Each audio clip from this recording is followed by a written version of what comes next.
Right. நேற்று call for வந்திருக்கு டிஎன்பிஎஸ்சியில் group 2 2A post.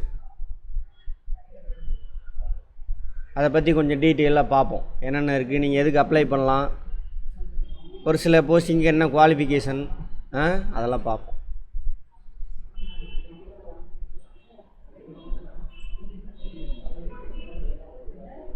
நேற்றுலேருந்து என்ன பண்ணலாம், நீங்கள் அப்ளை பண்ணலாம்.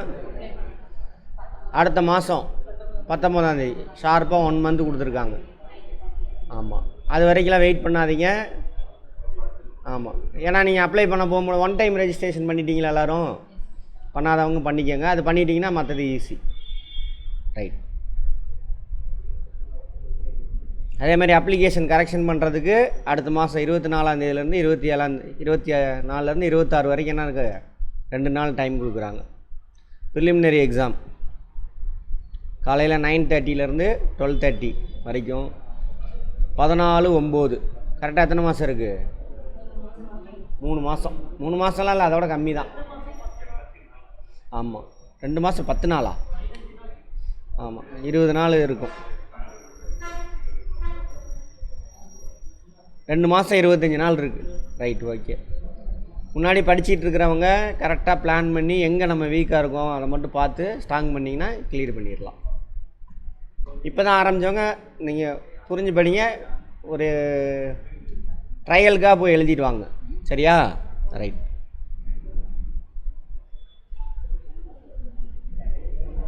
இதெல்லாம் நமக்கு தேவையில்லை. என்னென்ன போஸ்டிங் இருக்குது சார் அப்படின்னு பார்ப்போம். குரூப் 2ல் assistant inspector, labour department.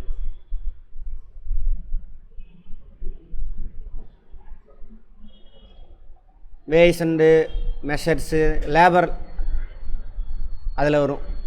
13 vacancy இருக்குது. நல்ல போஸ்டிங். சேலரி ஸ்டார்டிங்கே 40க்கு மேலே தான் வரும். குரூப் 2 40க்கு மேலே தான் வரும்.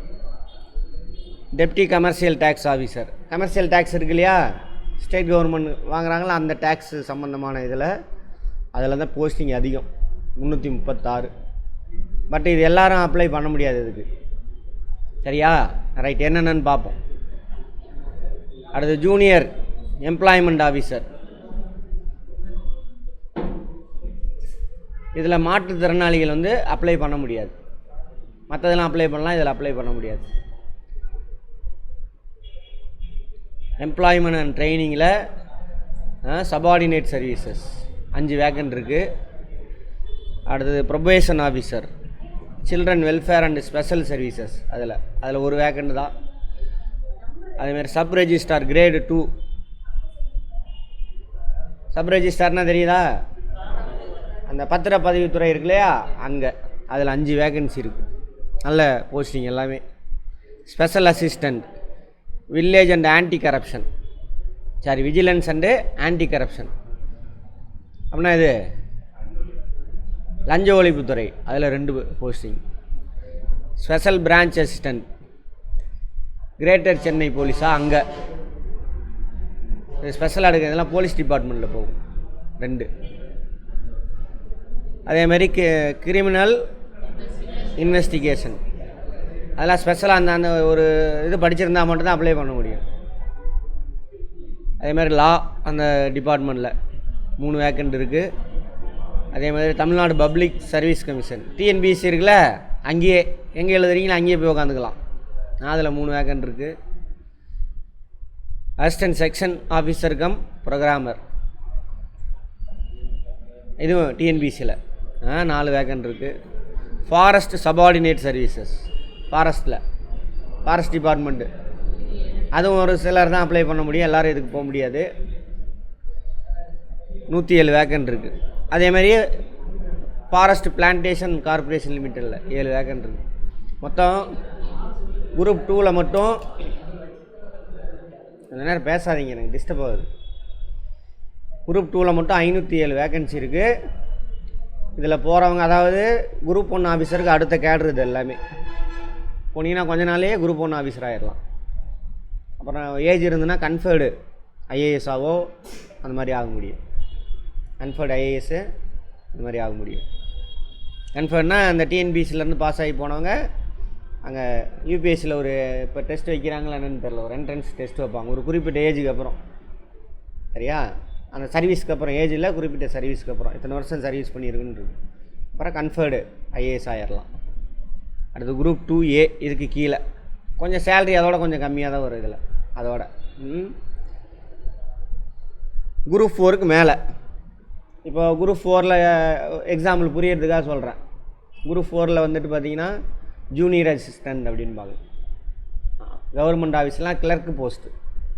அதுக்கு ஈக்குவலாக இன்னொன்று சொல்கிறேனே, விஏஓ இருக்காரா, அவரும் ஜூனியர் அசிஸ்டண்ட் ஈக்குவல் கேட்ரு. விஏஓக்கு மேலே யார் வருவா? சர்டிஃபிகேட் எடுத்துகிட்டு எங்கே போவீங்க? கையில் வாங்க, ஆர்ஐ. அந்த லெவல் இது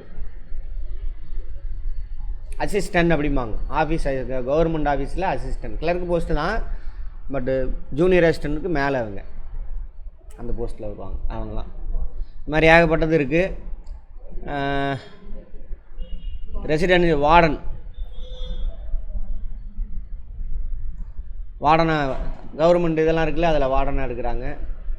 சீனியர் இன்ஸ்பெக்டர் கோஆப்ரேட்டிவ் சொசைட்டிஸ், இது கோஆப்ரேட்டிவ் படிச்சிருக்கிறவங்க, காமர்ஸ் முடிச்சிருக்கிறவங்க மட்டும் அப்ளை பண்ணலாம். 497 போஸ்ட்டு. அல்லது வேறு டிகிரி முடித்தவங்க டிகோப் முடிச்சிருக்கணும், அவங்க தான் எலிஜிபிள். சரியா? ப்ரிலிம்ஸ் காமனாக தான் நடக்கும், அங்கே எந்த உங்களுக்கு கேட்டகரைஸ்லாம் பண்ண போகிறதில்ல. மெயின்ஸுக்கு மட்டும் டாப்பில் வரவங்க குரூப் 2க்கு அதுக்கு தனியான பேட்டர்ன் மெயின்ஸ் எக்ஸாம், 2Aவுக்கு அதுக்கு தனியான எக்ஸாமினேஷன் பேட்டர்ன். இப்போ குரூப் 2க்கு பார்த்தீங்கன்னா டெஸ்கிரிப்டிவ் டைப், காலேஜில் எழுதணும்ல ரிட்டனா, அந்த மாதிரி எக்ஸாம் வைக்கிறாங்க. குரூப் 2A அதுக்கு வந்து அப்ஜெக்டிவ் டைப், சேம் சிலபஸ் அப்படியே வைப்பாங்க திரும்ப. அது ஒயிட், இங்கே டிக் ரவுண்ட் பண்ண போகிறீங்க, அங்கே டிக் பண்ண போகிறீங்க, அவ்வளோதான். நான் சொல்கிறது சிலபஸ் அந்த பேட்டர்னு சொல்கிறேன். அப்ஜெக்டிவ் டைப் 4 அப்ஜெக்டிவ் டைப் கொடுத்துருப்பான், புள்ளி வைக்க போகிறீங்க, அவ்வளோதான். அங்கே டிக் பண்ண போகிறீங்க, ஓஎம்ஆர், அவ்வளோதான். வேறு ஒன்றும் கிடையாது. கம்ப்யூட்டர் பேஸ்டு டெஸ்ட்டுன்னு போட்டிருக்கா. நான் சிலபஸை பற்றி பேசிகிட்டு இருக்கிறேன். சரி, அந்த மாதிரி வரப்போகுது. சரியா? அப்புறம் இன்டர்வியூ போஸ்ட்டில் அதுக்கப்புறம் ஃபைனலாக இன்டர்வியூ இருக்கும். சரி, அது மாதிரி இது குரூப் 2A, இது இன்டர்வியூ கிடையாது. சரியா? ரைட். அடுத்தது இது எதில்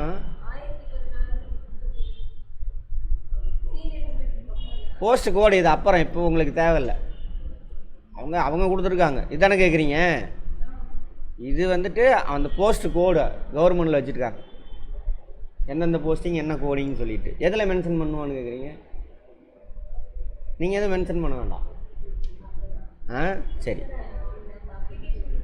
அதில் இல்லை. இப்போ அது அந்த ஆப்ஷனில் எதுவுமே கேட்க மாட்டாங்க.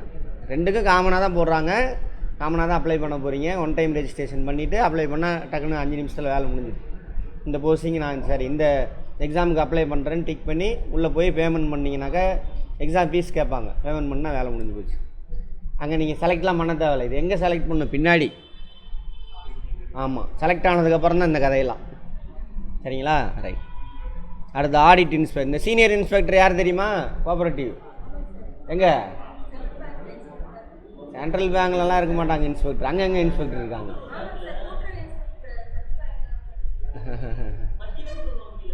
அப்படியா? எங்கே போய் பார்த்தீங்க? காக்கி பேண்ட் காக்கி சட்டை போட்டிருப்பாங்களா? அந்த இன்ஸ்பெக்டர் கிடையாது. ரெஜிஸ்ட்ரார் ஆஃபீஸ் இருக்குல்ல, கோஆப்ரேட்டிவ் ரெஜிஸ்ட்ரார் ஆஃபீஸு, அதில் இன்ஸ்பெக்டர் போஸ்ட். ரெஜிஸ்ட்ரார் ஆஃபீஸ் இருக்குல்ல, கோஆப்ரேட்டிவ் ரெஜிஸ்ட்ரார் ஆஃபீஸு, அதில் ஃபஸ்ட்டு ஸ்டார்டிங்கே இதுதான். இவங்க தான் கோஆப்ரேட்டிவ் சப் ரெஜிஸ்ட்ரார், சீனியர் இன்ஸ்பெக்டராக வருவாங்க. இன்ஸ்பெக்டரு சீனியர் இன்ஸ்பெக்டர் போவாங்க, அதுக்கப்புறம் அதிலேருந்து கோஆப்ரேட்டிவ் சப் ரெஜிஸ்ட்ரார். சரிங்களா?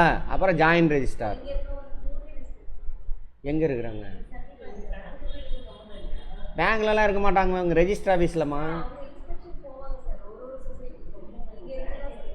ஆமாம்மா, அது எங்கேருந்து போவாங்க? கோஆப்ரேட்டிவ் ரெஜிஸ்டர் ஆஃபீஸ்லேருந்து தான் போவாங்க. சென்ட்ரல் பேங்க்லேருந்து எப்படி போவாங்க?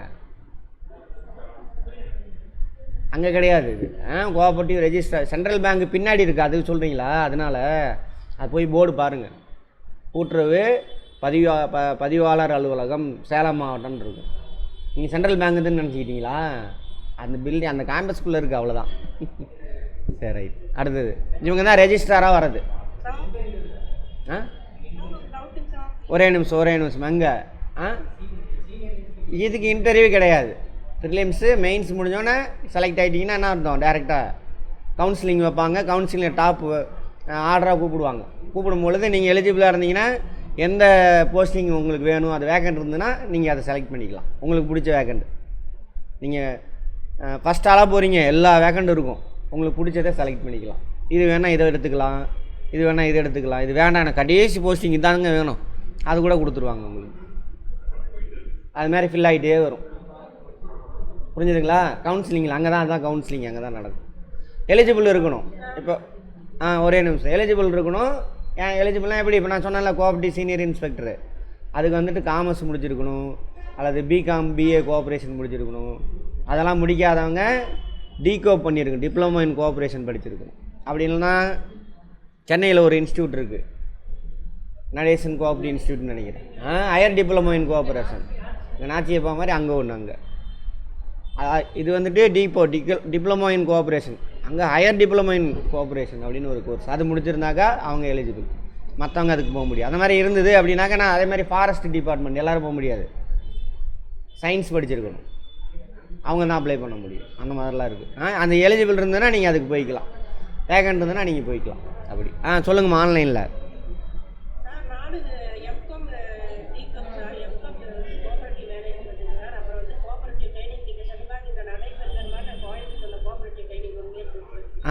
நீங்கள் எலிஜிபிள், நீங்கள் போகிறப்ப இது வேக்கண்ட் இருந்துச்சுன்னா அதில் போய் உட்காந்துக்கோங்க. Very good madam. எலிஜிபிள், நீங்கள் வேறு எலிஜிபிள் இதுக்கு. அப்போ நீங்கள் போகிறப்ப பேசிக்கலாம், விடுங்க. இப்போ நம்ம சின்சியராக பாஸ் பண்ணணும். இல்லை தேவையில்லை இப்போ தேவையில்லை. நீங்கள் என்னெல்லாம் பாஸ் ஆகிருக்கீங்களோ அந்த சர்டிஃபிகேட் எல்லாத்தையும் வச்சுருங்க. இதில் வச்சுருப்பீங்க, ஒன் டைம் ரெஜிஸ்ட்ரேஷனில் போட்டிருப்பீங்க, அதை அப்படியே அட்டாச் பண்ணிக்குவோம், அதுவே எடுத்துக்கும். ஆமாம் எல்லாமே இதையும் ஒன் டைம் ரெஜிஸ்ட்ரேஷனில் போய் அட்டாச் பண்ணிடுங்க, எல்லாத்தையும் அப்லோட் பண்ணிடுங்க. சரிங்களா? அப்புறம் இந்து ரிலீஜியஸ் சேரிட்டபிள் என்டோமெண்ட்ஸில் வந்துட்டு ஆடிட்டர் இன்ஸ்பெக்டர், அப்புறம் லோக்கல் ஆடிட் ஃபண்டு அதில் அசிஸ்டன்ட் இன்ஸ்பெக்டர். லோக்கல் ஆடிட் ஃபண்டுனா என்ன தெரியுதா? லோக்கல் பாடிஸ்லாம் இருக்காங்கள்ல, உள்ளாட்சித்துறை, அங்கே ஃபண்டு வந்திருக்கும், அவங்க ஃபண்டை ஒழுங்காக செலவு பண்ணியிருக்காங்களான்னு செக் பண்ணுறதுக்கான அந்த போஸ்டிங். அதில் 273 வேக்கண்ட் இருக்குது. ஹேண்ட்லூம் இன்ஸ்பெக்டர், ஹேண்ட்லூம் சம்மந்தமான அந்த துறையில் 2 வேக்கண்ட் இருக்குது. Agriculture and marketing and agri business அதில் ஜூனியர் சூப்பரண்டன்ட் 12 வேக்கண்ட் இருக்குது. கமர்ஷியல் டேக்ஸ் எந்தெந்த டிவிஷனில் இருக்குன்னு வரைக்கும் போட்டிருக்கிறான். கமர்ஷியல் டேக்ஸஸில் வேக்கண்ட்.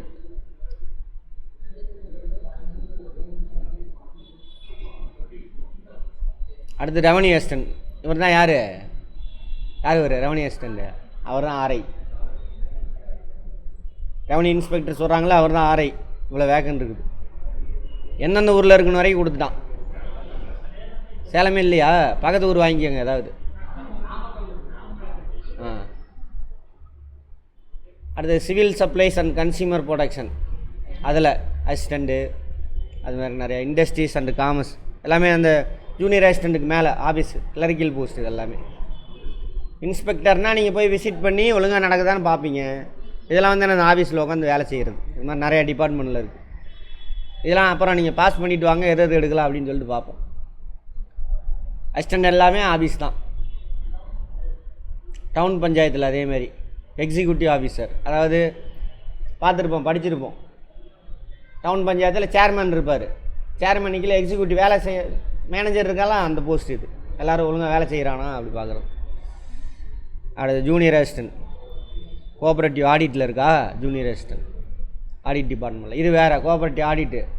இதை பற்றி கோஆப்ரேஷன் படித்தவங்க நம்ம அதிலே பார்த்துருப்போம். கிளாஸில் ரெண்டையும் பிரித்து சொல்லியிருப்பேன், இதுக்கு என்ன வித்தியாசம் அப்படின்ட்டு.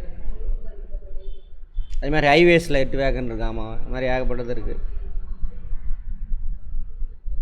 பர்சனல் கிளர்க்கு, அந்த டிபார்ட்மெண்ட்டில் இது தமிழ்நாடு செக்ரட்டரியேட் சர்வீஸு. செக்ரட்டரியேட்னா இது தலைமைச் செயலகம் இருக்குல்ல அங்கே சென்னையில், அதில் முக்கியமான போஸ்ட்டில் இருக்கிறவங்களுக்கு பிஏவாக இருக்கிறது. மெயினாக அந்த செக்ரட்டரிலாம் இருக்காங்கள்ல, ஒரு துறையினுடைய செயலாளர், உள்துறை செயலாளர், அவங்களுக்கு பிஏவாக இருக்கிறது. அதேமாதிரி ஸ்போர்ட்ஸ் டெவலப்மெண்ட் இதெல்லாமே அசிஸ்டன்ட் கிரேட் 3 எல்லாமே அசிஸ்டன்ட் போஸ்ட் தான், எல்லாமே கிளர்க் போஸ்ட் தான். அதுமாதிரி வார்டன், மேல் வார்டன், லேபர் ஸ்டடீஸில் ஏதோ ஒரு வார்டன் இருக்குது. அடுத்தது இதுவும் கோஆப்ரேட்டிவ் தான், Tamil Nadu cooperative milk producers federation, சென்னையில் இருக்கும். ஆவின் இருக்கு இல்லையா, அவங்களது ஆவின், அதில் 22 வேக்கன்ட் இருக்காமா. தமிழ்நாடு பப்ளிக் சர்வீஸ் கமிஷனில் இருக்குது 9 வேக்கண்ட்டு, எல்லாம் ஃபினான்ஸ், எல்லாமே அசிஸ்டன்ட் தான். 1820. அதேமாரி இந்த டைப்பிங் முடித்தவங்க எல்லா வேக்கண்ட்டுமே இருக்குது. அந்த இதில் அப்ளை பண்ணிங்களா, கோர்ட்டில் ஆள் எடுக்கிறாங்களே வேக்கண்ட்டு, 2000 வேக்கண்ட்டு ஏதோ, யாருக்குமே தெரியாதா? அப்ளை பண்ணிங்களா? அசிஸ்டண்ட்னா என்னது, கிளர்க்கு தான். 2-3 வேலை இருக்குது அங்கே, சரிங்களா? டைப்பிஸ்ட் இருக்குது, அசிஸ்டண்ட் கிளர்க் போஸ்ட் இருக்குது, எல்லா வேக்கண்ட் இருக்குது. ஸ்டெனோகிராஃபர் இருக்குது. யார் குழப்பி விட்டது? வந்து கேட்கல தானே என்கிட்ட? ஆமாம், என்னைய தவிர எல்லாரும் பேசிக்கங்க நீங்களே. ஆ அப்படியா? ஆமாம் இருக்கு. ஆமாம், அது அது போய் அப்ளை பண்ணுங்கள் எல்லோரும். ஒரு சில போஸ்டிங் டைப்பிஸ்ட் வேணும், ஒரு சிலருக்கு ஸ்டெனோகிராஃபர் வேணும், ஒரு சிலருக்கு தேவையில்லை, சரிங்களா? டிகிரி 10th குவாலிஃபிகேஷன் அது மட்டும் இருந்தால் போதும். 26ஆம் தேதி வரைக்கும் எக்ஸ்டெண்ட் பண்ணியிருக்காங்களாம், அப்ளை பண்ணுங்கள். எலிஜிபிலிட்டி ஏஜ் லிமிட்டு 1/7/2024 அந்த இதுபடி அதர்ஸுக்கு தான் age limit. BC, MBC, SC, ST, அப்புறம் எம்பிசியில் வந்துட்டு பிசியில் வந்துட்டு முஸ்லீமு, இவங்க யாருக்குமே என்ன கிடையாது, ஏஜ் லிமிட் கிடையாது, சரியா? No age limit. அதே மாதிரி அதாவது அதர்ஸ்னால் ஓப்பன் கேட்டகரி, இவங்க இல்லாமல் மற்றவங்களாம், அதான் அதர்ஸ். அவங்களுக்கு மட்டும் ஏஜ் லிமிட் இருக்குது. அதுவுமே நல்லா இங்கே பாருங்கள், மேக்ஸிமம் ஏஜ் லிமிட் 42 வரைக்கும் கொடுத்துருக்காங்க. அப்போ அவங்களுமே என்ன பண்ணலாம், இந்த பிசி, எம்பிசி, எஸ்சி, எஸ்டியில் வராதவங்களும் அவங்களும் எழுதலாம் அது இந்த எக்ஸாம். ஒரு சிலதுக்கு மட்டும் 32. அதில் பார்த்தீங்கன்னா எக்ஸ் சர்வீஸ் மேனு, விதவைகளுக்கு வந்து ஏஜ் லிமிட்டு நார்மலாக 35 34 5 வயசு இன்னும் எக்ஸ்ட்ரா கொடுக்குறாங்க. எக்ஸ் சர்வீஸ் மேனுக்கு 8 வயசு எக்ஸ்ட்ரா கொடுக்குறாங்க, சரியா? 44லேருந்து இப்படி இந்த மாதிரி 8 வயசா? ஆமாம், 8 எவ்வளவு, 18 வயசு எக்ஸ்ட்ரா கொடுக்குறாங்க உங்களுக்கு ex service man. Ex service man யாரும் தெரியும்ல, ஆர்மியில் வேலை செஞ்சுட்டு ரிட்டையர்ட் ஆகிருப்பாங்க, விஆர்எஸ் வாங்கியிருக்கலாம், இல்லை ஷார்ட் பீரியட் ஒர்க் பண்ணிட்டு வந்திருப்பாங்க, அவங்களுக்குலாம் அதெல்லாம் யூஸ் பண்ணிக்கலாம்.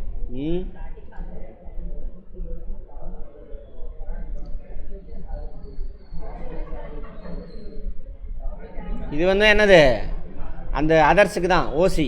ஓசினா அதர் கேட்டகரி அப்படின்னு அர்த்தம், அல்லது ஓப்பன் கேட்டகரி எப்படி வேணாலும் வச்சுக்கோங்க. இந்த பிசி, எம்பிசி, எஸ்சி, எஸ்டி அது வராமல் மற்றவங்க வராங்களா அவங்க, சரி. அப்புறம் இன்னும் நிறைய பேர்த்துக்கு ஒரு டவுட் இருக்கும். இப்போ நம்மளுக்கு வேக்கன்சி இது கொடுக்குறாங்களே, ரோஸ்டர் சிஸ்டம் ஃபாலோ பண்ணி, என்னது ரிசர்வேஷன். இந்த ஓப்பன் கேட்டகரியில் மொத்தம் எதுக்கு எவ்வளோ ரிசர்வேஷன் தெரியும் இல்லையா, நம்ம ஸ்டூடெண்ட்ஸுக்கு தெரியணும். பிசிக்கு எவ்வளவு, 27%. பிசிஎம் 3%. அடுத்தது எம்பிசி 20%. எஸ்சி, எஸ்டி மொத்தம் எவ்வளோ வந்துருக்கு, எஸ்சிக்கு வந்து ஒரு 15% இருக்கும், சரியா? எஸ்சிக்கு. அப்புறம் எஸ்டிக்கு வந்து ஒரு 3% வரும். அப்புறம் இவங்க மாற்றுத்திறனாளிகள் அவங்களுக்கு ஒரு 1%. மொத்தம் எத்தனை வருது, 68 தான் வருதா, 69 வரும்.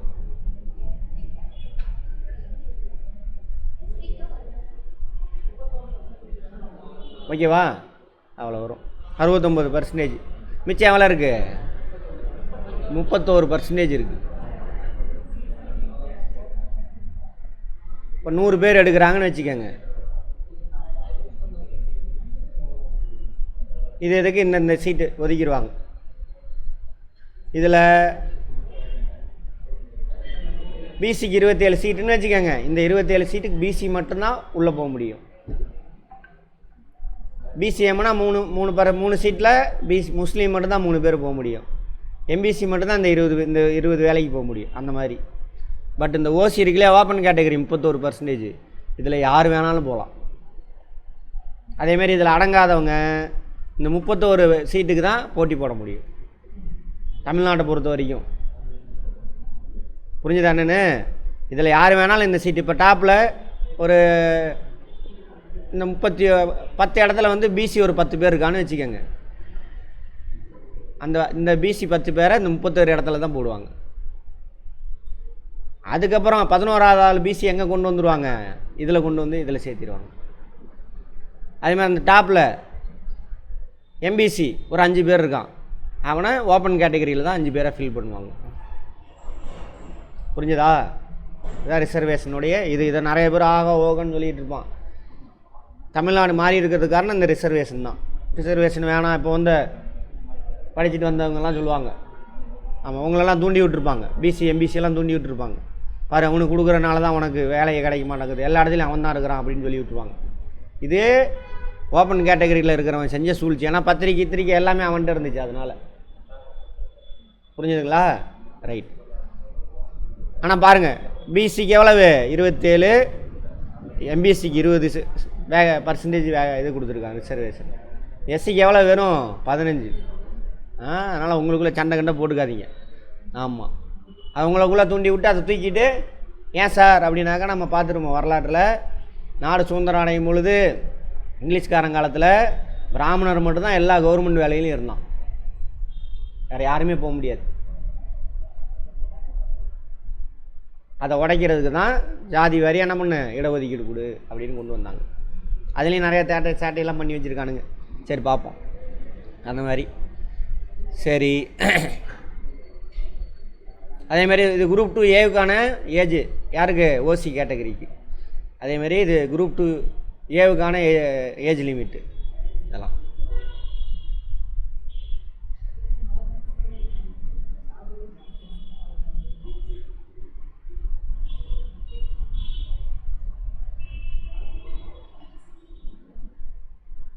எஜுகேஷன் குவாலிஃபிகேஷன்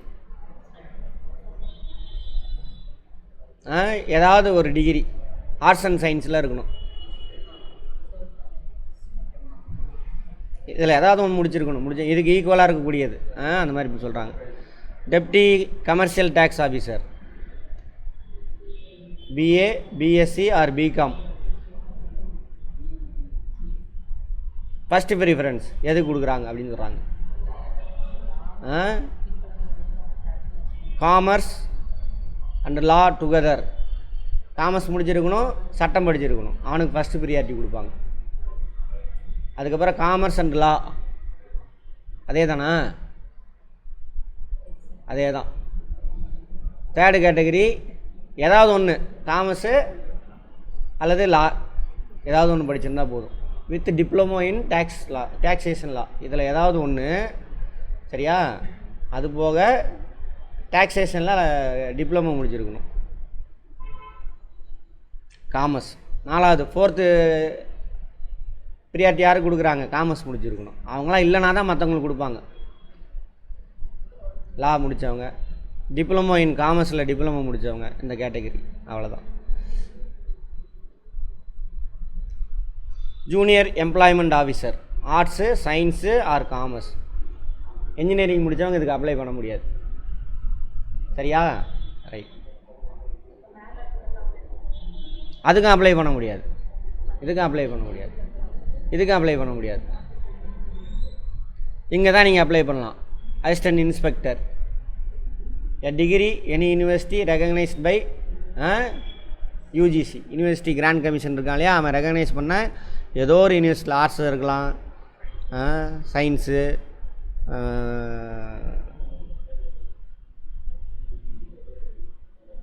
இதெல்லாம்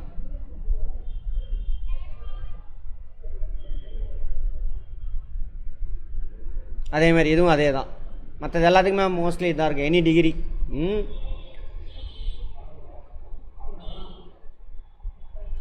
எனி டிகிரி எல்லோரும் அப்ளை பண்ணலாம். குரூப் 2க்கு அதே மாதிரி தான், எனி டிகிரி தான், வேறு ஒன்றும் கிடையாது.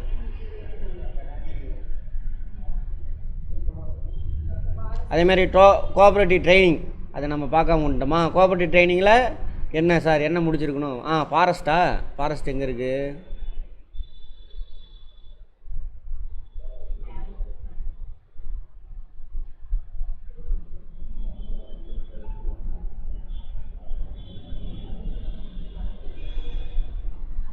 எங்கே இருக்குது ஃபாரஸ்ட்டு? இது அங்கே இருக்குது. ஆமாம், இவங்க சயின்ஸில் முடிச்சிருக்கணும். Science or engineering in any one of the following subject of any university. சரியா? இவங்க மட்டும்தான் அதுக்கு அப்ளை பண்ண முடியும். இந்த துறையிலலாம் ஏதாவது ஒரு டிகிரி முடிச்சிருக்கணும். சூப்பர் போஸ்ட்டு போய் உக்காந்துட்டிங்கன்னா அப்படியே காட்டில் சுற்றிட்டு இருக்கலாம்.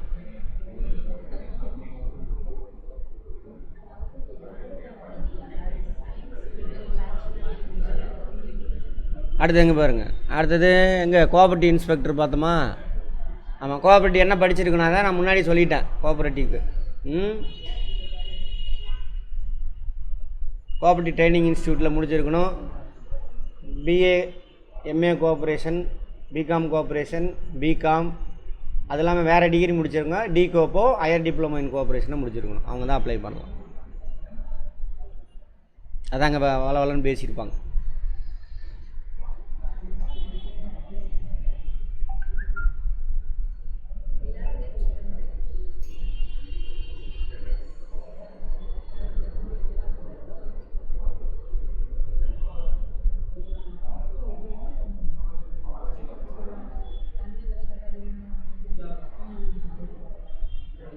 அதாவது ஃபிசிக்கல் உடம்பு ஃபிட்னஸ்ஸு பார்க்குறாங்க. இதில் மெயினாக அந்த கண் பிரச்சனை தான் பார்ப்பாங்க. இதில் அதர் தேன் ஃபாரஸ்ட்டு மட்டும் ஃபிசிக்கல் ஃபிட்னஸ் ரொம்ப முக்கியம். ப்ரொபேஷன் ஆஃபீஸர் ஸ்டாண்டர்ட் 1 இருக்கணும், நல்லா கண் தெரியணும். ஃபாரஸ்டரு, இந்த ஃபாரஸ்டர்னாக்கா இந்த இதில் அது சொல்கிறாங்க. ஃபாரஸ்டருக்கா? இங்கேயும் ஃபாரஸ்டரு கொடுத்துருக்குறான். சரி, ரைட்டு.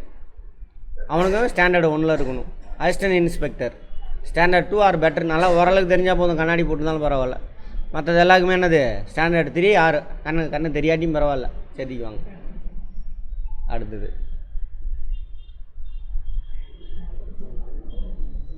Forest post. மேலாக இருந்தாக்க ஹைட்டு 163 சென்டிமீட்டர் இருக்கணும். சரியா? ஃபீமேலாக இருந்தாக்கா ஃபீமேல் தேர்ட் ஜெண்டர், 3ஆம் பாலினத்தவர், 150 சென்டிமீட்டர் இருந்தால் போதும். செஸ்ட்டு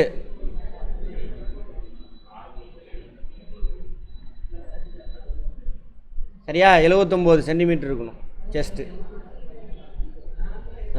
பெண்களுக்கு செஸ்ட்டு செக் பண்ணுறாங்களா? 74 இருக்கணும். போலீஸில் செக் பண்ண மாட்டாங்க இங்கே. அப்புறம் என்ன பண்ணணும்? மூச்சு உள்ளே இழுக்கணும். உள்ளே இழுத்தோம்னா நான் 5 சென்டிமீட்டர் விரியணும். இந்த பாடி பில்டர் அவங்களுக்குலாம் விரியாது, 5 சென்டிமீட்டர் டைட்டாயிரும். பாடி பில்டர் பண்ணுறானுங்கள அவங்களுக்குலாம் விரியாது. இது 90 இருந்தாலும் செஸ்ட்டு 5 சென்டிமீட்டர் விரியல்னா ரிஜெக்டட். சரியா? ஆமாம், அந்த மாதிரி தான். அதெல்லாம் வந்துட்டு குவாலிஃபிகேஷன்.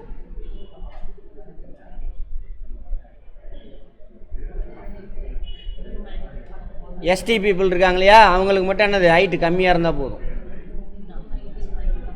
152 சென்டிமீட்டர் இருந்தால் போதும் எஸ்டி பீப்புளுக்கு.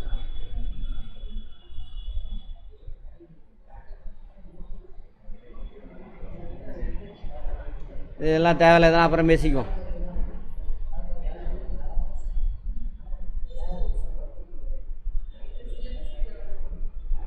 சிலபஸ் ஒன்றுமே கிடையாது, அதே தான். ஆமாம், அதே தான் சிலபஸ்.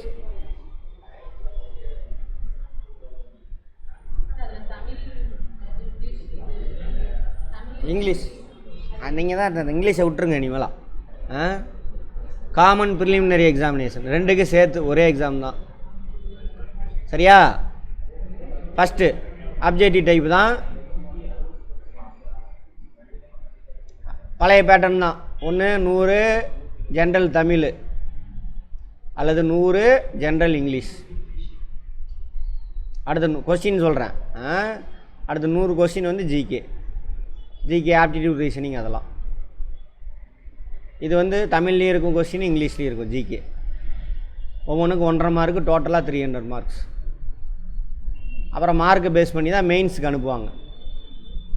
சரிங்களா? மெயின்ஸுக்கு 1:10 ரேஷியோன்னு நினைக்கிறேன். 1:10. அப்போ ஒரு வேகண்ட்னாக்கா 10 பேர் கூப்பிடுவாங்க. அப்போ 100 வேகன்சி இருந்தால் எத்தனை பேரை கூப்பிடுவாங்க? 1000 பேர்த்த மெயின்ஸ் எழுத விடுவாங்க. அப்படி 1:10 ரேஷியோவாக இருந்தால். சரி பார்ப்போம். அடுத்து மெயின்ஸு. குரூப் 2க்கு தனி மெயின்ஸு, குரூப் 2A தனி மெயின்ஸ். குரூப் 2க்கு டெஸ்கிரிப்டிவ் டைப்பு.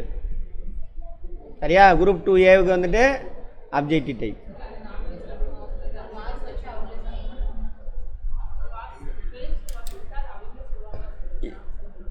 அந்த டாப்பில் உள்ளவங்க ஃபஸ்ட்டு இதில் வரவங்க குரூப் 2க்கு எடுத்துகிட்டு போயிடுவாங்க. ஆமாம். அடுத்தது இந்த ப்ரிலிமினரி எக்ஸாம் வச்சு என்ன பண்ண மாட்டாங்க, இதில் உள்ள மார்க்கெலாம் உங்களுக்கு மெயின்ஸ் எக்ஸாமுக்கு எடுத்துக்க மாட்டாங்க. சரியா? மெயின்ஸில் தமிழ் எலிஜிபிலிட்டி இருக்கும். மெயின்ஸில் அதையும் எடுத்துக்க மாட்டாங்க. ஜிகே பேப்பர் இருக்கு இல்லையா, ஜென்ரல் ஸ்டடீஸு, அதில் எடுத்த மார்க்கை வச்சு தான் உங்களை அடுத்தது இன்டர்வியூ கூப்பிடுவாங்க அல்லது போஸ்டிங் கொடுப்பாங்க. அப்புறம் இன்டர்வியூ போஸ்டிங்காக இருந்ததுனாக்கா அந்த ஜென்ரல் ஸ்டடீஸில் மெயின்ஸில் எடுக்கிறீங்க இல்லையா, முதன்மை தேர்வு மெயின்ஸு, அதில் இருக்கிற மார்க்கு ப்ளஸ் இன்டர்வியூவில் எடுக்கிற மார்க்கு ரெண்டையும் கம்பைன் பண்ணி தான் ரேங்க் போட்டு கவுன்சிலிங் கூப்பிடுவாங்க. ஓகே. அடுத்தது 1:10 ரேஷியோ கூப்பிடுவாங்க. ஓகேவா? ரெண்டுமே அதேமாரி தான். அதே மாதிரி இப்போது 1:10 ரேஷியோ எடுக்கும் பொழுது இப்போ 100 பேர் எடுக்கிறான்னு வச்சுக்கோங்க. 1000 பேர், 1000வது ரேங்க் ஒருத்தன் வந்துட்டு மார்க்கு 1000வது மார்க்கு ஒருத்தன் 300க்கு 255 எடுத்திருக்கான்னு வச்சுக்கோங்க. 1000வது மார்க் எடுத்தவன் 255ல் மொத்தம் 100 பேர் இருக்கான்னு வச்சுக்கோங்க. அந்த 100 பேரையும் வர வைப்பாங்க எக்ஸாமுக்கு. அப்போ 1000 பேர்த்துக்கு எவ்வளோ பேர் வருவான்? 1100 பேர் எக்ஸாம் எழுதுவோம். இது நிறைய பேர் தெரியாமல் என்ன பண்ணுவாங்க, சார் வேகன்சி 500 தான் சார், 700 பேர் எப்படி சார் கூப்பிட்டான்னு கேட்பாங்க. ஒவ்வொரு கேட்டகிரியிலும் இப்போ பிசியில் 27 பேரா, 27 பேர்த்தில் 27வது ரேங்கில் 10 பேர் இருந்தால் 10 பேரையும் கூப்பிடுவாங்க. வேகன்சியில் அதிகமாகாது. அடுத்த லெவலுக்கு கூப்பிட்றது சொல்கிறேன். சரியா? மெயின்ஸில் ஒரே மாதிரி மெயின்ஸ் பாஸ் ஆகி எல்லாம் ஓகே, ஒரே மாதிரி மார்க் எங்கேயாவது ஒன்று மிஸ் ஆகிரும். மெயின்ஸில் குறையும் ஏறும், அதேமாதிரி இன்டர்வியூவில் போனால் அங்கே குறையும் ஏறும், அதெல்லாம் இருக்குது. அப்போ 2 பேர் ஒரே மார்க் இருக்கான்னு வச்சுக்கோங்க. கடைசி ஆள், அதுக்கு முன்னாடி ரேங்க்னா பிரச்சனை இல்லை. கடைசி ரேங்கில் 2 பேர் ஒரே மார்க் இருக்கானாக்கா அப்போ ஃபஸ்ட்டு வந்துட்டு ஏஜ் பார்ப்பாங்க. யார் ஏஜ் அதிகமாக இருக்காங்களோ அவங்கள எடுப்பாங்க. அங்கேயே முடிஞ்சு போயிடும். ஆமாம், ஏஜ் யாருக்கு அதிகமோ அவங்கள தான் கொடுப்பாங்க ஃபஸ்ட்டு ப்ரியாரிட்டி. சரியா? ரைட். அந்த மாதிரி ஏஜ் ஒரே ஏஜ் சார் அப்படி இருக்கிறதுக்கு வாய்ப்பு இல்லை. ஒரே ஏஜ் இருக்குமா, ஒரே நாளில் பிறந்துருப்போம், ஒரு நாளாக முன்ன பின்ன இருக்கும். ஒருவேளை அப்படியே வந்துச்சுனாக்கா அங்கே வேறு கேட்டகரி வைப்பாங்க. யார் அப்ளிகேஷன் முன்னாடி போட்டது, அது ரொம்ப ரேராக நடக்கும். ரைட்.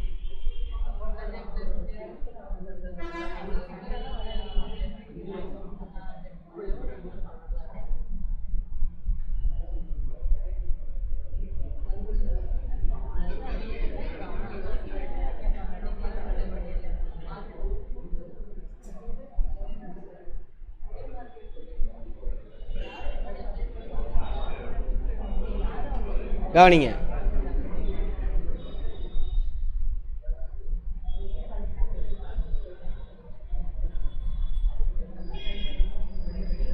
ரெண்டுக்குமே ஒரே மாதிரி தான் இருக்குது. இன்டர்வியூக்கு கூப்பிட்றது இது இருக்குல்ல, எது குரூப் 2வாக இருந்ததுன்னா இன்டர்வியூக்கு வந்து எந்த ரேஷியோவில் சார் கூப்பிடுவாங்க? ரேங்க்கு 1:3 ரேஷியோவில் கூப்பிடுவாங்க. ஜென்ரல் கேட்டகரியாக இருந்தால் 1:2 ரேஷியோவில் கூப்பிடுவாங்க இன்டர்வியூக்கு. அப்போ 100 வேகன்சினாக்கா 200 பேரை கூப்பிடுவான். அதில் ஒவ்வொரு கேட்டகரி வைஸ் பிரித்து எல்லாமே அப்படி கூப்பிடுவாங்க.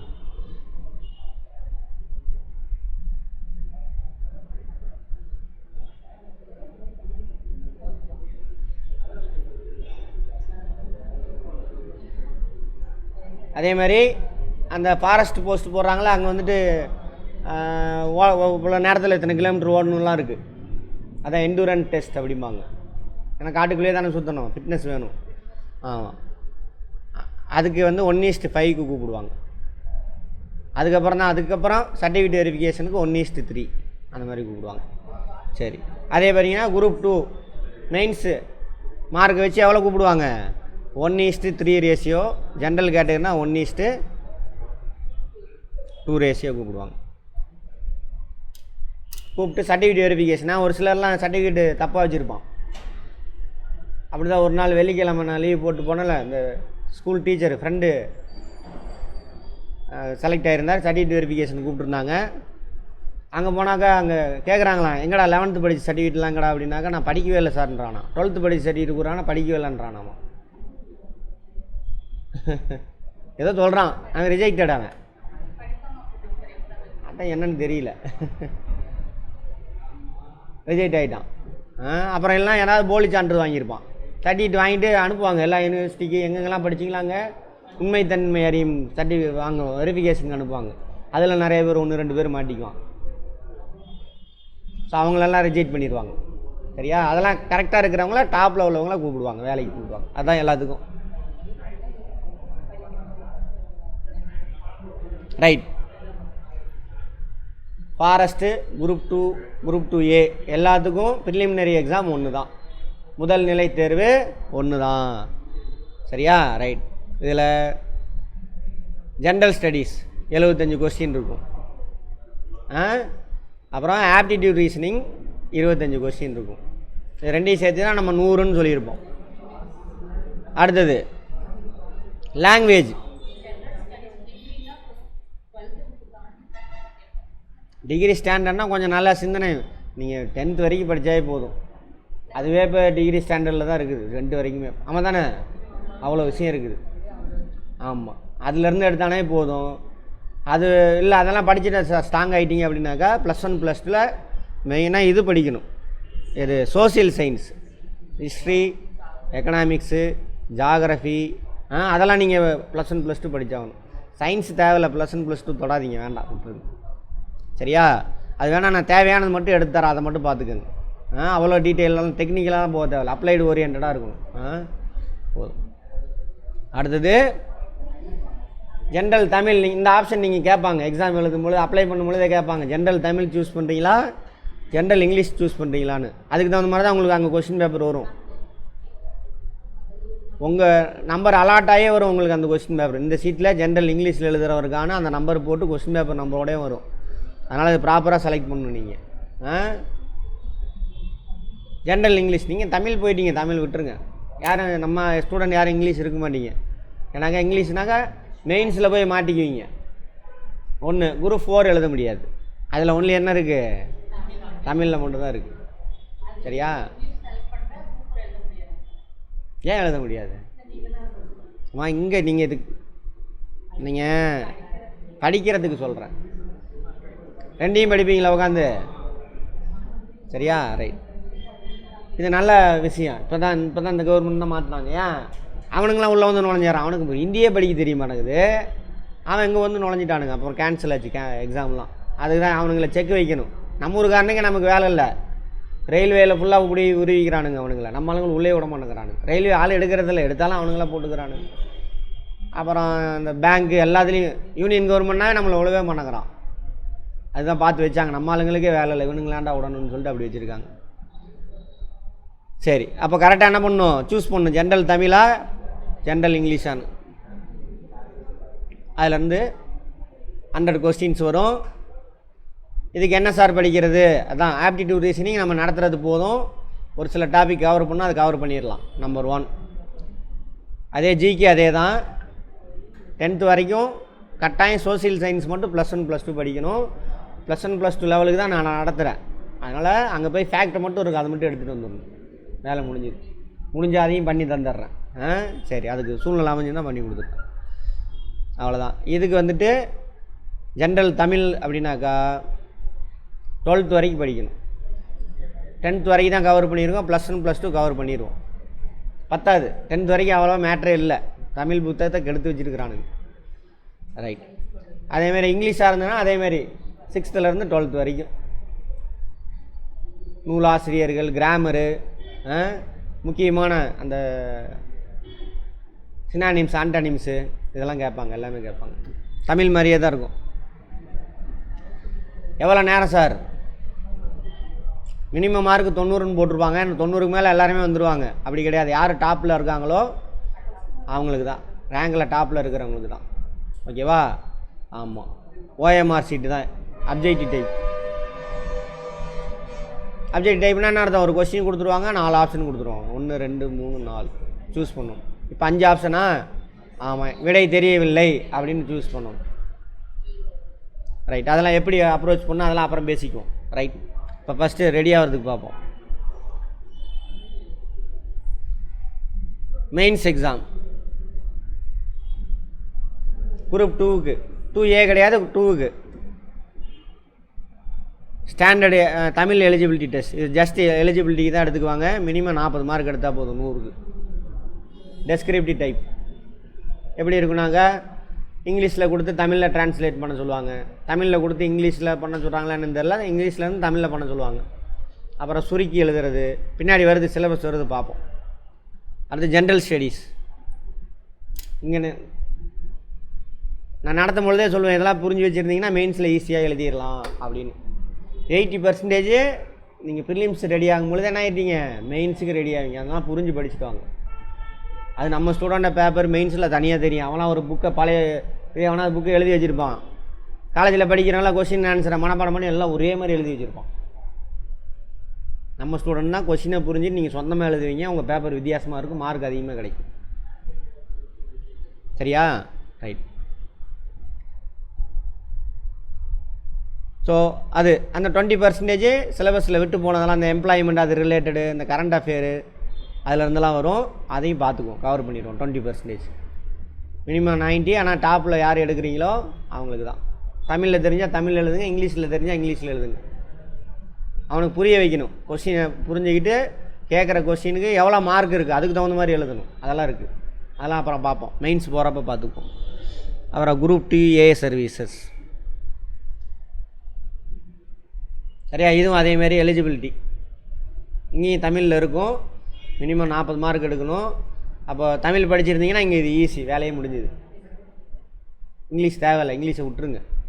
ஓகேவா? ரைட். டெஸ்கிரிப்டிவ் டைப் அதே மாதிரி தான். இதே அதில் என்ன இருக்கோ அதே தான். அடுத்தது இந்த 2வது டெஸ்ட்டு அப்ஜெக்டிவ் டைப். இது எதில் எழுதணும்? கம்ப்யூட்டரில் எழுதுவாங்க. இதை ஃபஸ்ட்டு எழுதிட்டு கொடுத்துருவீங்க. அதுக்கப்புறம் என்ன பண்ணுவாங்க? 3 hours. இது தனி 3 hours-ஆ? ரைட். இது தனியாக நடக்குது, இது தனியாக நடக்குது. இது காலையில் நடக்கும், இது ஆஃப்டர்நூன் நடக்கும். 300 கொஸ்டின்ஸு ஃபுல்லாகவே என்ன இருக்கும்? ஜென்ரல் ஸ்டடீஸு அதுலேயும் இருக்கா 100 மார்க்கு. ஜென்ரல் அதாவது ஆப்டிடியூட் ரீசனிங் அதுலேருந்து 40 கொஸ்டின். அப்ஜெக்டிவ் டைப் தான். இதே தான், வேறு எந்த சிலபஸும் கிடையாது. ப்ரிலிம்ஸுக்கு என்ன படிக்கிறீங்களோ அதே தான். அதேமாதிரி இங்கே language general Tamil or general English அதிலேருந்து 60 கொஸ்டின். இப்போ ஜென்ரல் தமிழ் படிச்சிருந்தோம் அப்படின்னா முடிஞ்சு போச்சு அங்கேயே. அதே தான் சிலபஸ்ஸு.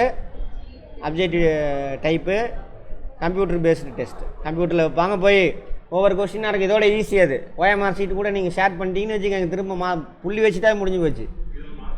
இதில் மாற்றிக்கலாம். அதேமாதிரி நீங்கள் ஒரு கொஸ்டின் தெரியல விட்டுட்டு வந்துட்டிங்கன்னா அது லெஃப்ட் சைட்லேயே ரைட் சைட்லேயே மேலேயே கீழே இருக்கும், காட்டும். க்ரீன்லாம் நீங்கள் அட்டன் பண்ணிட்டு வந்துட்டீங்க, ரெட்டுன்னா நீங்கள் அட்டன் பண்ணல. அதெல்லாம் இருக்கா? அந்த மாதிரிலாம் இருக்குது. அதனால் பிரச்சனையே கிடையாது. அதே மாதிரி கட்டாயம் ஒரு ஆப்ஷன் சூஸ் பண்ணி தான் ஆகணும். ஸோ தெரிஞ்சிடும். அப்போ என்ன பண்ணலாம்? அட்டன் பண்ணிவிட்டு 2வது கொஸ்டின் விட்டுட்டு வந்தோமா, 2ன்னு இருக்கும், அது மேலே கிளிக் பண்ணிங்கன்னா உடனே 2வது கொஸ்டினுக்கு போயிடும். அட்டன் பண்ணியிருக்கீங்களா அதுக்கு முன்னாடி நீங்கள்? இல்லை. அது மாதிரி கம்ப்யூட்டர் பேஸ் இல்லையா? ரைட். அந்த மாதிரி மைனஸ் மார்க்லாம் கிடையாது. Very good. டவுட்லாம் கேட்டுருக்கு. மைனஸ் மார்க் கிடையாது. தமிழ்நாட்டை பொறுத்த வரைக்கும் மைனஸ் மார்க் கிடையாது. இல்லை இல்லை இல்லை, எதுக்குமே மைனஸ் மார்க் கிடையாது. சொல்லுங்கள் என்னென்ன?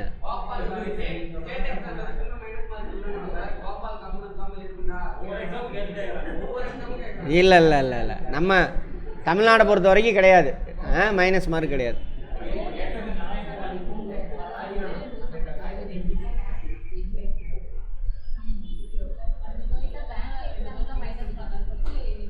பேங்க்கில் இருக்கும். அவனுக்கு யூனியன் கவர்மெண்ட் எல்லாத்துலேயுமே மைனஸ் வச்சுருப்பான்.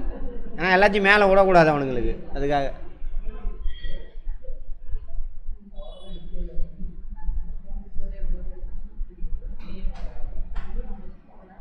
ஒன் டைம் ரெஜிஸ்ட்ரேஷன் முடிச்சுட்டு அதெல்லாம் எப்படி அப்ளை பண்ணுறதெல்லாம் கொடுத்துட்டான்.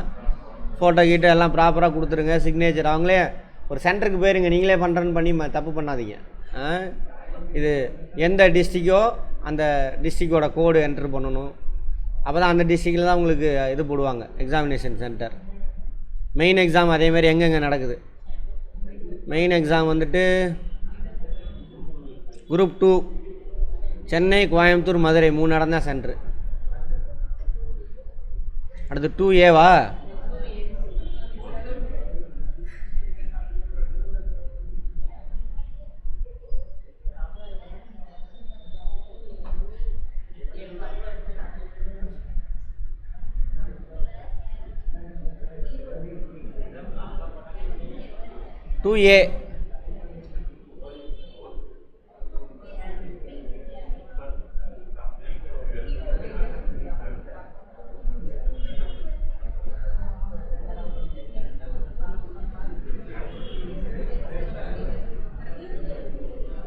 சரி. பேப்பர் 1 கவனிங்க. பேப்பர் 1 எல்லாத்துக்கும் ஒரே தானே. பேப்பர் 1க்கான எல்லா டிஸ்ட்ரிக்ட்லேயுமே இருக்குது. 20 டிஸ்ட்ரிக்டில் இருக்கா, 20 இடத்துல இருக்குது. அதை செலக்ட் பண்ணிக்கோங்க. அதே மாதிரி main examination paper 2 of group 2A. 2Aவுக்கு இதே மாதிரி 20 டிஸ்ட்ரிக்டில் போடலாம். 2க்கு இதில் மட்டும்தான் எழுத முடியும், இந்த 3 சென்டர் தான் போட முடியும். ரைட். இதில் சேலம் இருக்குது, சேலம் எடுத்துக்கோங்க. அவங்க ஊருக்கு பக்கத்தில் உள்ளது போட்டுக்கோங்க. இப்போ நீங்கள் புதுக்கோட்டையில் இருக்கீங்க, திருச்சி பக்கத்தில் உங்கள் ஊர் வந்தால் திருச்சி டிஸ்ட்ரிக்ட் செலக்ட் பண்ணிக்கலாம். சரியா? புதுக்கோட்டை எண்டு வரைக்கும் இருக்கும், திருச்சி எண்டு வரைக்கும். விராலிமலை பார்த்திங்கன்னா புதுக்கோட்டை டிஸ்ட்ரிக், விராலிமலை திருச்சிக்கு பக்கத்தில் இருக்கும். அப்போ திருச்சி போட்டுக்கணும். புதுக்கோட்டை அந்த கடைசிக்கு போகணும், திருச்சி போகணும்னா இதில் போகணும். அந்த மாதிரி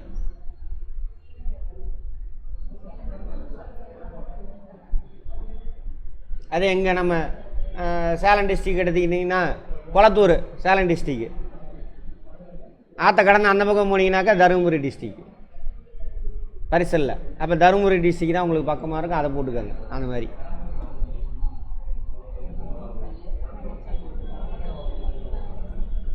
இதெல்லாம் அடுத்தடுத்த லெவலு. இன்னும் கொஞ்சம் இந்த சிலபஸ் மட்டும் பார்த்துட்டு போயிடலாம். வேறு டவுட் இருந்தால் கேளுங்க. சிலபஸ் அதே தான், வேறு ஒன்றுமே கிடையாது.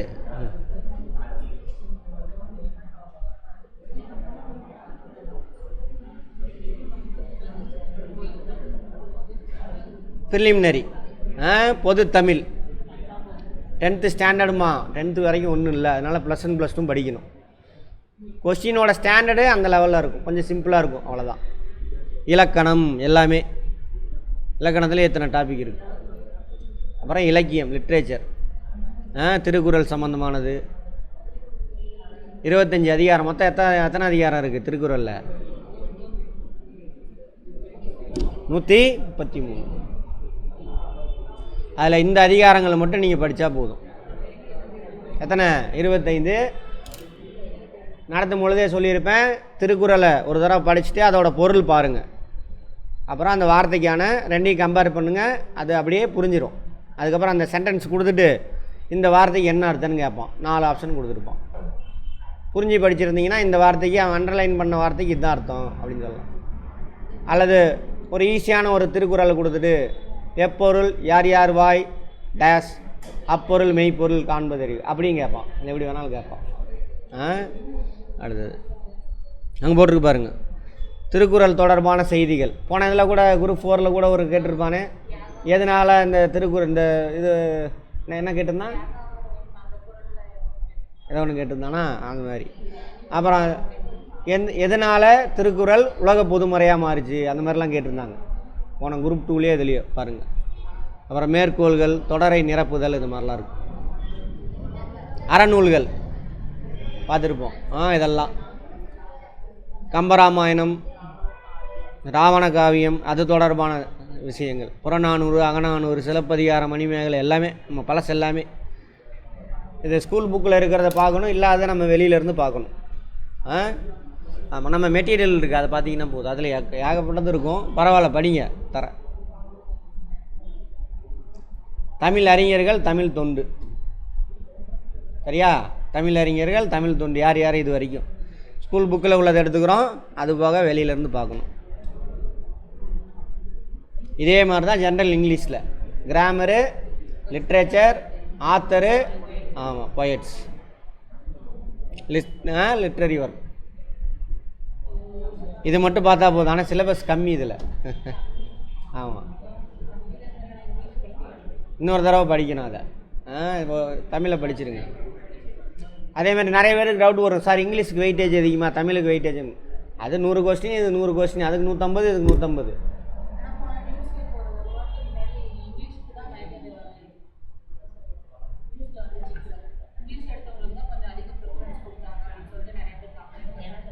இல்லை இல்லை அப்படிலாம் இல்லை. குரூப் 1க்கா?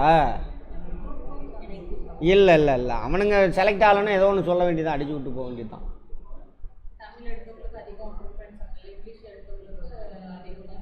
அப்படிலாம் கிடையாதுமா. மார்க்கு நீங்கள் எடுக்கிறீங்களா அதுதான் முக்கியம். நீங்கள் தமிழில் நிறையா ஸ்கோர் பண்ணியிருக்கீங்க. இப்போ இங்கிலீஷில் 150க்கு 130 தான் எடுத்திருக்கீங்க. தமிழில் 131 எடுத்திங்கன்னா 131 தான் மார்க் அதிகம். அவங்க தான் ப்ரிஃபரன்ஸ்லாம் அப்படிலாம் பார்த்து எங்கேயும் கொடுக்க மாட்டாங்க. அது இவனுங்களா கிடைக்கலன்னொன்னே இவனுங்களா சொல்லுவானுங்க, இவனுங்களுக்கு என்ன தெரியும். அடுத்து ஜென்ரல் ஸ்டடீஸ், டிகிரி ஸ்டாண்டர்டில் இருக்கும் கொஸ்டின். ஆமாம், ஜென்ரல் சயின்ஸ் இருக்கு இல்லையா, நம்ம எல்லாம் 6th-லேருந்து 10th வரைக்கும் படித்தாவே போதும். அதுக்கு மேலே +1 +2 நான் எடுத்து கொடுக்குறேன் மட்டும் பார்த்துக்கோங்க. எதெல்லாம் சயின்டிஃபிக் டெம்பர் நம்ம பார்க்குறதெல்லாம் சயின்டிஃபிக்னா என்ன அர்த்தம்? சயின்ஸ் படிக்கிறோம்ல, அது அப்ரோச். இப்போ ஃபேன் எப்படி ஓடுது, என்ன எனர்ஜியாக மாறுது, அந்த மாதிரி இருக்கும். சரியா? எலக்ட்ரிக்கலுக்கும் எலக்ட்ரானிக் டிவைஸ் 2க்கு என்ன வித்தியாசம் பார்த்தோமா? கிளாஸ்லேயே ஃபிசிக்ஸ் பார்க்கும்போதே பார்த்தோமா? அந்த மாதிரி கேட்பாங்க. அப்புறம் ஃப்ளைட்டு எந்த லா படி பறக்குது, எப்படி பறக்குது, பறவை எப்படி எந்த விதிப்படி பறக்குது, அதெல்லாம் கேட்பாங்க. யூனிவர்ஸ், இது நம்ம இதிலே பார்த்துருப்போம். Nature of universe, general scientific laws, mechanics, properties of matter, எல்லாமே நம்ம ஃபிசிக்ஸ் கெமிஸ்ட்ரியில் பார்ப்போம்ல. அதுதான் இது, வேறு ஒன்றும் கிடையாது. அதான் ஃபிசிக்ஸு, கெமிஸ்ட்ரி, பயாலஜி 3 தான் இதில் இருக்கும். அடுத்தது கரண்ட் ஈவெண்ட்ஸ் நம்ம பார்க்குறோம்ல, சயின்ஸு, ஹிஸ்ட்ரி, அப்புறம் எக்கனாமிக்ஸு, சிவிக்ஸு, இது ரிலேட்டட் எல்லாமே இதில் ஒரு நியூஸில் அடிக்கடி வந்துக்கிட்டு இருக்கும் கரண்ட்டில். அப்போ நியூஸ் பேப்பரை பார்த்துட்டு இருந்தீங்கன்னா போதும், கடைசி 3 மாதத்துக்கு பார்த்தா போதும். இப்போ இன்னையிலேருந்து படிக்க ஆரம்பிச்சிங்கன்னா கூட போதும், நியூஸ் பேப்பரை பாருங்கள். அதேமாதிரி லேட்டஸ்ட் புதுசாக ஏதாவது கண்டுபிடிச்சாங்கன்னா அது அந்த மாதிரிலாம். அடுத்து அங்கே பாருங்கள், ஜாகிரபிக்கல் லேண்ட்மார்க்ஸ் கேட்குறான். என்ன கேட்பான்? நியூஸில் எது அடிக்கடி வருதோ அதை தான் கேட்பான். இப்போ கேட்டானா போன தடவை எது உக்ரைனோட தலைநகரம் என்ன அப்படின்னு கேட்டிருந்தான். உக்ரைன் அடிக்கடி நியூஸில் வந்துச்சா? அப்படி தான் இருக்கும். அடுத்தது ஜாகிரஃபி, என்டையர் ஜாகிரஃபி 6th-லேருந்து மெயினாக இந்தியா தான் போட்டிருக்கானா, பட் எல்லாமே வரும், எல்லாமே படிச்சுக்கோங்க. இந்தியன் ஜாகிரஃபினா இதில் படித்தா போதும், 10th புக்கில் இருக்குது இந்தியன் ஜாகிரஃபி. ஆமாம் தானே? அது மட்டும் பத்தாது, தமிழ்நாடும் தேவை. 9th இருக்கும் தமிழ்நாடு, 10th-லேயும் இருக்கும். எல்லா ஜாகிரஃபியும் படிச்சிடுங்க 6th-லேருந்து 10th வரைக்கும். History and culture, Indian history, அவ்வளோதான். கல்ச்சர்னால் பார்க்குறோம்ல, என்ன மாதிரியான, நேற்று கூட பார்த்துருப்போம், என்ன மாதிரியான பானைகள் இருந்துச்சு, வேத காலத்தில் என்ன மாதிரியான பானை, அது ஒரு கல்ச்சர். சிந்து சமவெளி மக்கள்கிட்ட என்ன மாதிரியான பானை இருந்துச்சு, அது ஒரு கல்ச்சர். இது மாதிரி அப்புறம் வீடு எப்படி, அதே மாதிரி நேற்று பார்த்தோமா, மதுரா கட்டிட சிற்பக்கலை பாணி, திராவிட கட்டிடக்கலை பாணி, அப்புறம் காந்தாரா, அந்த புத்தரோட சிலையெல்லாம் இருக்கும், இன்றைக்கி பார்ப்போம். அதெல்லாம் வந்து கல்ச்சர், லாங்குவேஜ் எல்லாமே. அதேமாதிரி டான்ஸு, அதெல்லாம். இந்தியன் பாலிட்டி, இது +1 +2 வரைக்குமே படிக்கணும். இதுவும் +2 படிக்கணும், இதுவும் +2 வரைக்கும். இந்தியன் எக்கானமி +1 +2ல் நம்ம எடுத்தது லெவலுக்கு படித்தா போதும், எக்ஸ்ட்ரா போக தேவையில்லை. இந்த மைக்ரோ எக்கனாமிக்ஸ் இருக்கும், அதுக்கு நீங்கள் கான்சன்ட்ரேஷன் பண்ண வேண்டாம். மேக்ரோ எக்கனாமிக்ஸ் இருக்கும், அதில் பார்த்தீங்கன்னா பொதுநிதி, சரியா, பணச்சந்தை, மானிட்ரி பாலிசிலாம் இருக்குல்ல, ஆர்பிஐ, பேங்க்கு, அது ஷேர் மார்க்கெட்டு, அதை பற்றிலாம் இருக்கும், அது தெரிஞ்சிருக்கும். அப்புறம் ஜிடிபி கால்குலேஷனு, அப்புறம் இந்திய பொருளாதாரத்தோட நிலைமை எப்படி இருக்குது, இந்திய பொருளாதார வளர்ச்சின்னு இருக்கும், தமிழ்நாட்டு பொருளாதார வளர்ச்சின்னு இருக்கும், அது மட்டும் தெரிஞ்சுக்கிட்டால் போதும். இந்தியன் நேஷ்னல் மூமெண்ட், இது நம்ம ஹிஸ்ட்ரி படிக்கிறீங்க இல்லையா, இந்தியன் கல்ச்சர் அண்ட் இந்தியா, நிறைய பேத்துக்கு இருக்கும் நேஷ்னல் மூமெண்ட்னா என்ன சார் படிக்கணுன்னு. 1885 இந்தியன் நேஷ்னல் காங்கிரஸ் உருவாக்கியிருப்பாங்க. அதுலேருந்து 1947 வரைக்கும் நேஷ்னல் மூமெண்ட், வேறு ஒன்றும் கிடையாது. இந்திய தேசிய இயக்கம், அந்த தேசிய காங்கிரஸ் எல்லோரும் தனித்தனி நாடாக இருந்துச்சு, நம்ம பார்த்துருப்போம். இந்தியா எப்பயுமே ஒரே நாடாக இருந்தது கிடையாது. இங்கிலீஷ்காரனுக்கு எதிராக போராடுறதுக்காக ஒரு இயக்கம் உருவாகுது. அப்போ எல்லா பகுதியில் உள்ள தலைவர்கள் ஒன்று சேர்ந்து அந்த இந்திய தேசிய காங்கிரஸை உருவாக்குவாங்க, சரிங்களா. அதுக்கப்புறம் தான் நம்மளாம் சேர்ந்து எல்லாம் ஒன்றாவே இருப்போம் அப்படின்னு முடிவு பண்ணி ஒன்றா வாழ்கிறோம். அப்போ எந்தன மாநிலத்துக்காரன் எவனையும் என்ன பண்ண முடியாது, நான் உயர்ந்தவன்னு சொல்ல முடியாது, நீ தாழ்ந்தவன்னு சொல்லவும் முடியாது. நம்மளாம் சேர்ந்து வாழ்கிறதுக்கு முடிவு பண்ணி ஒன்றா இருக்கிறோம். ஆனால் இப்போ வந்து திணிக்கிறானுங்க, இந்தி மட்டும் படி, நீ இந்திக்காரன் இல்லையா, இந்தியன் இல்லையான்னு கேட்குறான். இந்திக்கும் இந்தியாவுக்கும் சம்மந்தமே கிடையாது, அது தெரியாமல் அவனுங்க இருக்கானுங்க. அப்படிலாம் பண்ண முடியாது, சரியா. சரி, ரைட். அடுத்து இந்தியன் எக்கானமி பார்த்தாச்சா, national movement, okay. History, culture, heritage, social, political movement in Tamil Nadu. Tamil Nadu history வருது அங்கங்கே, இப்போ பார்த்தோம்ல கீழடி நாகரிகம், ஆனால் என் தமிழ்நாட்டோட ஹிஸ்ட்ரி அப்படியே வந்து பெரியார் வரைக்கும் வரும். அதான் என்னது, socio political movements. Social movement எது, திராவிட இயக்கலாம் ஒரு சோசிய மூமெண்ட். எல்லோரும் மேலே வரணும், எல்லோரும் சமம், ஜாதி கட்டமைப்பு உடைக்கணும், அதில் வருவாங்க. பெரியார், மூவலூர் ராமாமிர்தம், அப்புறம் யார், ஒரு ரெட்டிக்கார அம்மா பேர் வருமே, முத்துலட்சுமி ரெட்டி, இவங்க இன்னும் நிறைய பேர் இருக்காங்க. அப்புறம் இவர் யார், இரட்டைமலை சீனிவாசன், இவங்கெல்லாம். அதேமாதிரி பொலிட்டிக்கல் மூமெண்ட்டில் பார்த்தீங்கன்னா இவரெல்லாம் வருவார், வாவு சிதம்பரம் பிள்ளை, ராஜாஜி. பொலிட்டிக்கல் மூமெண்ட்லேயும் பெரியார் இருப்பார், அவங்களாம் வருவாங்க. அதெல்லாம் பார்ப்போம், அதெல்லாம் வந்துடும். அதுலேயே திருக்குறளுக்கு இம்பார்ட்டன்ட் கொடுத்துருக்காங்க பாருங்கள். திருக்குறளை பற்றி இருந்து significance as a secular literature, ஆமாவா, மதச்சார்பற்றது. அதில் மதத்தை பற்றி எங்கேயுமே பேசலை. ரெலவன்ஸ் ஆஃப் எவ்ரிடே லைஃப், நம்ம டெய்லி லைஃப்பில் என்னென்ன தொடர்பு இருக்குது கொடுத்து கேட்டிருந்தாலும் குரூப் 4ல் ஏன் திருக்குறள் வந்து உலக பொதுமறைன்னு சொல்கிறாங்க, மதச்சார்பற்ற நூல்னு சொல்கிறாங்க, 4 ஸ்டேட்மெண்ட் கொடுத்துட்டான். அந்த மாதிரி impact of Thirukkural on humanity, மனிதாபிமானம். திருக்குறள் என்ன சொல்ல, எப்பயுமே அன்பு காட்டு, யாரையும் இது பண்ணாது, சேஃபாரு. Relevance of socio political economic affairs, சமூகம் எப்படி இருக்கணும்னு சொல்லியிருப்பார், அரசன் எப்படி இருக்கணும்னு சொல்லியிருப்பார், பொருளாதாரம். ஒரு குறள் பார்த்தோமா, பணம் எல்லாத்தையுமே செய்யும், பணம் ஒன்றுமே மண்டையில் அறிவே இல்லாதவனும் கூட உயரத்தில் கொண்டு போய் வச்சிடும், பணம் இல்லாட்டி அறிவாளியாக இருந்தாலும் கீழே தான் கிடப்பான் அப்படின்னு ஒரு குறள் பார்த்துருப்போம். அப்போ எதை பற்றி சொல்கிறாரு அங்கே முக்கியத்துவத்தை, பொருளாதாரத்தை பற்றி சொல்கிறார். பொருள் இல்லாருக்கு இவ்வுலகம் இல்லை சொல்கிறாரா, அருள்லாம் அப்புறம் 2வது. சாப்பாடுலாம் அவ்வளோதான், செத்து போயிடுவோம். ஆக்சிஜன்லாம் என்ன ஆயிரும், அடுத்த செகண்டே போயிடுவோம். அதெல்லாம் தத்துவம் என்ன, வேறு என்ன சொல்லுது, அதெல்லாம் இருக்குது. அதெல்லாம் அப்புறம் பிரிட்டிஷ் ரூலு, 1920th செஞ்சுரியுடைய பொலிட்டிக்கல் மூவ்மெண்ட் தமிழ்நாட்டில், ஜஸ்டிஸ் பார்ட்டி, அதை சொல்லாமல் விட்டோம் பாருங்கள். திராவிட கழகத்துக்கு முன்னோடியே யார், ஜஸ்டிஸ் பார்ட்டி தான், சரியா. அதெல்லாம் பார்த்துருப்போம், பார்க்காதவங்க பார்ப்போம், வெயிட் பண்ணுங்கள். த க்ரோத் ஆஃப் ரேஷ்னலிசம், சமத்துவம், அந்த மாதிரி. செல்ஃப் ரெஸ்பெக்ட் மூமெண்ட் யார் கொண்டு வந்தா, செல்ஃப் ரெஸ்பெக்ட் மூமெண்ட், சுயமரியாதை இயக்கம் யார், பெரியார். அதெல்லாமே திராவிடியன் மூமெண்ட்ஸ், அண்ணா வரைக்கும். Development of administration in Tamil Nadu, தமிழ்நாட்டில் நடந்த கவர்மெண்ட் ஸ்கீம்லாம் இருக்குல்ல, அது நான் தரேன், அதை எடுத்து வச்சுக்கணும். தமிழ்நாடு கவர்மெண்டோட ஸ்கீமு, அதனால் என்னென்ன முன்னேற்றம் நடந்ததுன்னு ஹிஸ்ட்ரியிலே வந்துடும். ஹிஸ்ட்ரியில் வரும், எக்கனாமிக்ஸில் வருது, சிவிக்ஸில் வருது, கரண்ட்டில் என்னென்னலாம் பண்ணியிருக்காங்க அப்படின்னு அதில் வரும். அது போக கொஞ்சம் கரண்ட் அஃபேர் வரும், அது மட்டும் எடுத்துக்கிட்டிங்கன்னா போதும். அடுத்து ஆப்டிடியூட் ரீசனிங், எல்லாமே நம்ம பார்த்தது தான், ஒன்றும் பிரச்சனை கிடையாது. மெயின்ஸ் பார்க்கணுமா? மெயின்ஸ் அப்புறம் பேசிக்குவோம், ப்ரிலிம்ஸோட நிறுத்துவோம். இதுவே 1 hour ஆகிடுச்சு, அப்படியே கரெக்டாக 1 hour. ரைட், மெயின்ஸ் அப்புறம் பேசிக்குவோம். மெயின்ஸ் ஒன்றுமே கிடையாது. நீங்கள் இங்கே படிக்கிறத, ப்ரிலிம்ஸ் படிக்கிறத புரிஞ்சு, இந்த வார்த்தைக்கு என்ன அர்த்தம்னு புரிஞ்சு படிங்க. வார்த்தைக்கு என்ன அர்த்தம், இந்த சென்டென்ஸுக்கு என்ன அர்த்தம், இது எங்கே இருக்குது, லைஃப்பில் எங்கே இருக்குது அப்படின்னு என்ன பண்ணுங்க பார்த்துங்க. அதான் புரிஞ்சு படிக்கிறது.